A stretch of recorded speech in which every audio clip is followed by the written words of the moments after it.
Hi friends, എൻസൈക്ലോബിങ്സിൻ്റെ പുതിയൊരു വീഡിയോയിലേക്ക് നമുക്ക് ഏവർക്കും സ്വാഗതം.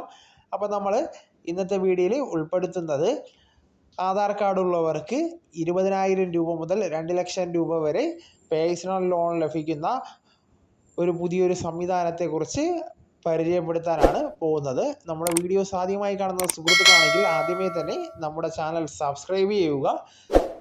അപ്പോൾ നമുക്ക് വീഡിയോയിലേക്ക് കടക്കാം. സാമ്പത്തിക പ്രതിസന്ധികളിൽ പെട്ടെന്ന് ആശ്രയിക്കാവുന്ന ഒരു മികച്ചൊരു വായ്പാ മാർഗമാണ് പേഴ്സണൽ ലോൺ. നിങ്ങളുടെ ആവശ്യവും ക്രെഡിറ്റ് സ്കോറും തിരിച്ചടവ് കഴിവും പരിശോധിച്ചാണ് വിവിധ സ്ഥാപനങ്ങൾ പേഴ്സണൽ ലോണ് അംഗീകരിക്കുന്നത്. ബാങ്കുകൾക്ക് പുറമെ നിരവധി സ്വകാര്യ സ്ഥാപനങ്ങളും മൊബൈൽ ആപ്പുകളും ഇൻസ്റ്റൻറ്റ് പേഴ്സണൽ ലോൺ സൗകര്യം നൽകുന്നുണ്ട്. അടിയന്തര ഫണ്ടുകൾക്കായി ഉപയോഗിക്കാവുന്ന ഈ പേഴ്സണൽ ലോണിന് അപേക്ഷിക്കാൻ മറ്റ് ലോണുകളെ അപേക്ഷിച്ച് ഒരുപാട് രേഖകളുടെ ആവശ്യമായി വരുന്നില്ല. ഇന്ത്യയിലെ ഏറ്റവും സുപ്രധാന രേഖയാണ് ആധാർ കാർഡ്. സാമ്പത്തിക ഇടപാടുകൾക്കും ആധാർ കാർഡ് പ്രധാനമാണ്.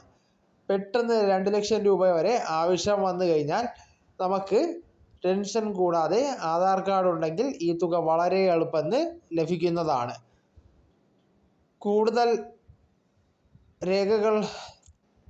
കൂടുതൽ രേഖകൾ പോലും ഇല്ലാതെ നിങ്ങൾക്ക് ഈ സേവനം പ്രയോജനപ്പെടുത്താം. ഇതിനെക്കുറിച്ച് നമുക്ക് വിശദമായി അറിയാവുന്നതാണ്. ലളിതമായ രേഖകൾ സാധാരണ വായ്പകളിൽ നിന്ന് ഏറെ വ്യത്യസ്തമാണ് ആധാർ കാർഡ് വായ്പകൾ. പൊതുവെ ഇവിടെ അനാവശ്യമായ രേഖകളൊന്നും ആവശ്യപ്പെടുന്നില്ല. ഐഡൻറ്റിറ്റിയും മേൽവിലാസവും തെളിയിക്കുന്നതിന് വായ്പ നൽകുന്നവർ ആധാർ കാർഡ് മാത്രമാണ് സ്വീകരിക്കുന്നത്. ഇത് അനാവശ്യമായി നിരവധി രേഖകൾ സമർപ്പിക്കുന്നത് ഒഴിവാക്കുന്നു. ഡിജിറ്റൽ പ്രോസസ്സിംഗ് വഴിയാണ് ഈ ലോൺ പൊതുവെ നൽകുന്നത്. ഈ ലോണുകൾ ഓൺലൈൻ വഴിയാണ് ലഭിക്കുന്നത്. അതിനാൽ തന്നെ നിങ്ങൾക്ക് പെട്ടെന്ന് ലോണ് പാസ്സായി ലഭിക്കുകയും ചെയ്യുന്നു. പരിമിതമായ സാമ്പത്തിക രേഖ ഉള്ളവർക്കും ആധാർ കാർഡിൽ നിന്ന് വായ്പ ലഭിക്കും. നിങ്ങൾക്ക് സ്ഥിരമായ വരുമാന സ്രോതസ് ഇല്ലെങ്കിലും ഇപ്പോഴും ലോണിന് അപേക്ഷിക്കാവുന്നതാണ്. നിങ്ങളുടെ സാമ്പത്തിക പ്രശ്നങ്ങൾ ഇത് മുഖേന പരിഹരിക്കുന്നതിന് സാധിക്കും. അതുപോലെ തന്നെ ഇതിന് പൊതുവെ ഈടാവശ്യമായി വരുന്നില്ല. ആധാർ കാർഡ് വഴി ലഭിക്കുന്ന വായ്പകൾ സുരക്ഷിതമാണ്. അതായത് വായ്പ ലഭിക്കുന്ന ഈടായിട്ട് പ്രത്യേകിച്ചൊന്നും നമുക്ക് പണയം വയ്ക്കേണ്ടതായിട്ട് വരുന്നില്ല. 2 ലക്ഷം രൂപ വരെ നമുക്കിതിൽ വായ്പയായി ലഭിക്കാവുന്നതാണ്. ഇതിന് കുറച്ച് നിബന്ധനയും കാര്യങ്ങളും ഉണ്ട്.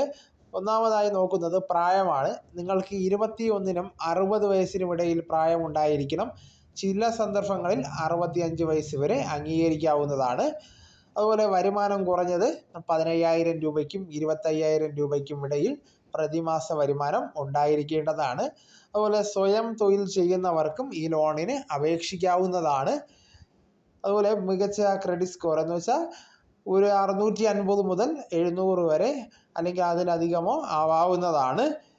ഇതിൽ കുറഞ്ഞ പലിശ നിരക്ക് ലഭിക്കാവുന്ന സാധ്യത വർദ്ധിക്കുന്നു. എന്ന് വെച്ചാൽ 650 മുതൽ 700 വരെയുള്ളവർക്ക് മികച്ച പലിശ നിരക്കുള്ള ലോണ് സാങ്ഷനായി ലഭിക്കുന്നു.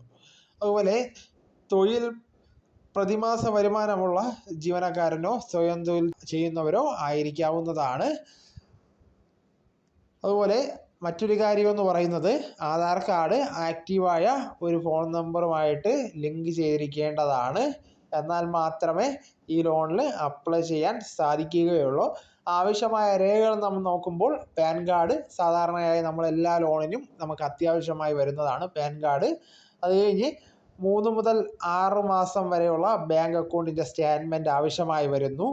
അതുപോലെ ശമ്പളമുള്ള വ്യക്തിയാണെങ്കിൽ സാലറി സ്ലിപ്പ് കൂടെ നൽകാവുന്നതാണ്.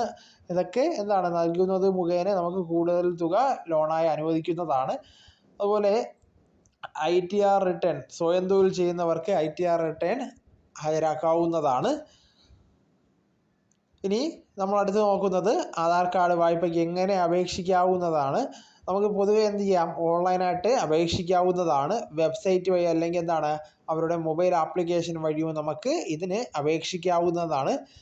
രേഖകൾ അപ്ലോഡ് ചെയ്യുമ്പോൾ എന്ത് ചെയ്യണം, നിങ്ങൾ Aadhaar card, pan card, salary സ്ലിപ്പുകൾ എന്നിവ എന്ത് ചെയ്യുക, പ്രധാനമായും അപ്ലോഡ് ചെയ്യാൻ ശ്രദ്ധിക്കുക.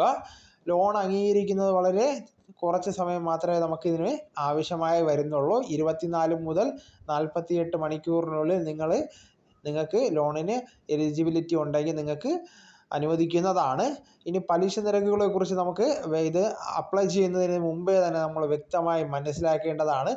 നമ്മൾ അപേക്ഷിക്കുമ്പോൾ താരതമ്യേന കുറഞ്ഞ പലിശ നിരക്ക് ആണോ എന്ന് നോക്കി വേണം അപേക്ഷിക്കേണ്ടത്. വായ്പയ്ക്ക് അപേക്ഷിക്കുന്നതിന് മുന്നേ EMI വഴി ഈടാക്കാൻ സാധ്യതയുള്ള പ്രോസസ്സിംഗ് ഫീസും മറ്റ് ചാർജുകളും പരിശോധിക്കേണ്ടതാണ്. ഇത്തരത്തിലുള്ള അപകടമായ കാര്യങ്ങളെക്കുറിച്ചൊക്കെ നമ്മൾ പൊതുവെ ശ്രദ്ധിക്കുക. പ്രധാനമായും നമ്മൾ പലിശ അല്ലെങ്കിൽ പ്രോസസ്സിംഗ് ഫീസ് ഒന്നുകൂടെ മനസ്സിലാക്കി ബോധപൂർവം എന്ത് ചെയ്യുക, കടം വാങ്ങുക. അപ്പോൾ ഈ വീഡിയോ എല്ലാവർക്കും പ്രയോജനകരമായെന്ന് കരുതുന്നു. അപ്പോൾ നമുക്ക് തുടർന്നും വിജ്ഞാനപരമായ മറ്റ് വീഡിയോസും ആനുകാലിക വിവരങ്ങളുമായി നമുക്ക് വീണ്ടും കാണാം. വരെ ഗുഡ് ബൈ.